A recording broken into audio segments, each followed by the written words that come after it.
Kitchen सगळ्याच बायकांचा आवडतीचा भाग म्हणजे घरातला तो असतो किचन. किचनमध्ये कामं असो किंवा नसो सगळ्यात जास्त वेळ आपण किचनमध्येच घालवत असतो. कधी-कधी तर कुणाल विचारतो, "काही काम नव्हतं तरी तू काय करत होतीस किचनमध्ये?" तर काय करत असणार आहे आपण?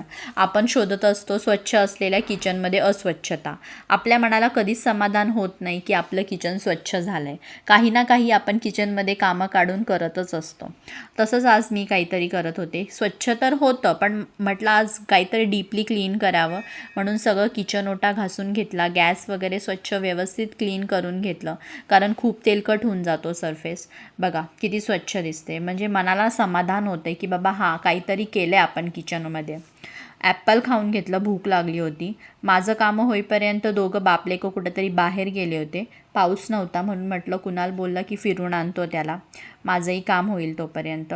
लगेचच स्वयंपाकाची वेळ पण झाली होती. म्हटलं स्वयंपाक करून घ्यावा, नंतर मग खूप कंटाळा येतो एकदा बसलं की. सिंपल अशी आलू मटरची भाजी आणि चपाती बनवली होती आज. पूर्ण स्वयंपाक झाला, स्वयंपाकाची भांडी धुवून झाली, पण दोघं काही अजून आले नव्हते घरामध्ये. चला भेटूया नेक्स्ट व्हिडिओमध्ये. व्हिडिओ आवडला असेल तर नक्की लाईक करा, चॅनलला सबस्क्राईब करा.